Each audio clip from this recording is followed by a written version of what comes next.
கர்த்தருடைய பரிசுத்தமுள்ள நாமத்திற்கு ஸ்தோத்திரம். இன்றைய நாளின் கர்த்தருடைய வார்த்தையாக எசாயா தீர்க்கதரிசன புஸ்தகம் 53ஆம் அதிகாரம் 12வது வசனம். அவர் தம்முடைய ஆத்துமாவை மரணத்தில் ஊற்றி அக்கிரமக்காரரில் ஒருவராக எண்ணப்பட்டு அநேகருடைய பாவத்தை தாமே சுமந்து அக்கிரமக்காரருக்காக வேண்டிக் கொண்டதன் நிமித்தம் அநேகரை அவருக்கு பங்காக கொடுப்பேன், பலவான்களை அவர் தமக்கு கொள்ளையாக பங்கிட்டுக் கொள்வார். எனக்கருமையானவர்கள், இந்த இடத்துல வேதம் சொல்லும் பொழுது தம்முடைய ஆத்துமாவை மரணத்தில் ஊற்றி அக்கிரமக்காரராக ஒருவராக எண்ணப்பட்டார், அநேகருடைய பாவத்தை அவர் சுமந்தார்.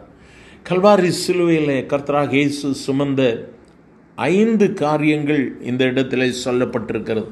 முதலாவதாக அவர் அசட்டை பண்ணப்படுகிறார். இரண்டாவதாக துக்கம் நிறைந்தவராக இருந்தார்.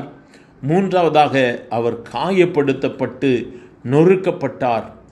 நான்காவதாக அவர் மிகவும் ஒடுக்கப்பட்டார். ஐந்தாவதாக அக்கிரமக்காரரில் ஒருவராக எண்ணப்பட்டார். இந்த அதிகாரத்தில் 5 காரியங்கள் சொல்லப்பட்டிருக்கிறது. இந்த இடத்தில் அவர் இந்த 5 காரியங்களையும் கல்வாரி சிலுவையிலே சுமந்தார். எனக்கருமையானவர்களே, கல்வாரி சிலுவையிலே வெற்றி சிறந்தவராக அவர் உயிர்த்தெழுந்த இயேசுவாக நமக்கு காட்சி கொடுக்க போகிறார். நம் மரித்த இயேசுவை ஆராதித்து கொண்டிருக்கவில்லை. மரித்த இயேசு கிறிஸ்து நமக்கு சொன்ன வார்த்தைகளை தியானிக்கிறோம். இதன் மூலமாக நாம் மேன்மையானவைகளை நாம் அனுபவிக்க முடிகிறது. என் ஆண்டவரும் அக்கிரமக்காரரில் ஒருவராக எண்ணப்பட்டார். ஒருவேளை இந்த நாளிலும் நாம் கூட அக்கிரமக்காரன் சொல்லி இந்த சமுதாயம் சொல்லலாம். இந்த சமுதாயம் உன்னை குறித்து பலவிதமான வார்த்தைகளை சொல்லலாம். ஏன் உன்னுடைய குடும்பத்திலேயே உன்னை குறித்து பலவிதமான வார்த்தைகள் சொல்லப்படலாம். ஆனாலும் எனக்கு அருமையானவர்களே, இயேசு கிறிஸ்து பொறுமையோடு கூட எல்லாவற்றையும் சகித்து கொண்டார். ஆனால் நாள் ஒன்று வந்தது. அப்பொழுது எல்லா காரியங்களும் வெட்கப்பட்டு போயிற்று. எல்லா காரியங்களுக்கும் ஒரு முடிவுண்டாயிற்று. என் ஆண்டவராக இயேசு கிறிஸ்து ஜீவனுள்ள தேவனாக அவர் உயிர்த்தெழுந்தார். அதே ஆண்டவர் உன்னுடைய வாழ்வில் அற்புதத்தை செய்வார். ஒருவேளை நீ இந்த வார்த்தைகளை கண்ணீரோடு கூட கேட்டுக்கொண்டு இருக்கலாம். ஒருவேளை உன்னுடைய இருதயத்தில் கனத்த இருதயத்தோடு கூட இருக்கலாம்.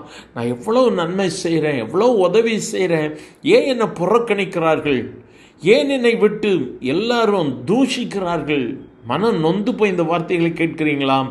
எனக்கு அருமையானவர்களே, பயப்படாதுங்க. கர்த்தர் உனக்கு நியாயம் செய்வார். நீ அசட்டை பண்ணப்படுகிறாயோ, நீ நிச்சயமாக உயர்த்தப்படுவாய். கண்ணீரோடு கூட இருக்கிறாயோ, உனக்கு ஒரு விடுதலை உண்டு. இயேசுவை நோக்கி பார்க்கலாமா? எங்கள் அன்பின் ஆண்டவரே, ஆசீர்வதிக்கப்பட்ட இந்த காலை வேளைக்காக நன்றி. உம்முடைய சமூகத்தில் எங்களை தரைமட்டுமாய் தாழ்த்தி ஒப்பு கொடுக்கிறோம். ஆண்டவரே, என் 5 காரியங்களை நாங்கள் இந்த நாட்களிலே தியானித்தோம். நீர் கொடுத்த விடுதலை கைஸ்தோம். இந்த 5 காரியங்களில் வெற்றி சிறந்த ஆண்டவராகிய இயேசு இந்த நாளிலும் இந்த வார்த்தைகளை கேட்டு எனக்கு விடுதலை வேண்டும் என்று சொல்லி ஜெபிக்கிற ஒவ்வொருவருக்கும் என் ஆண்டவர் விடுதலை கொடுங்கப்பா. ஒடுக்கப்பட்ட நாட்கள் போதும், அக்கிரமத்தை சுமக்கிற நாட்கள் போதும். ஆண்டவரே, நீர் கொடுக்க போகிற மேன்மையின் உயிர்த்தெழுதலின் ஆசீர்வாதத்துக்காய் ஸ்தோத்திரம். கிருபை மூடி மறைத்து கொள்ளட்டும். இயேசுவின் நாமத்தில் பிதாவே, ஆமேன், ஆமேன்.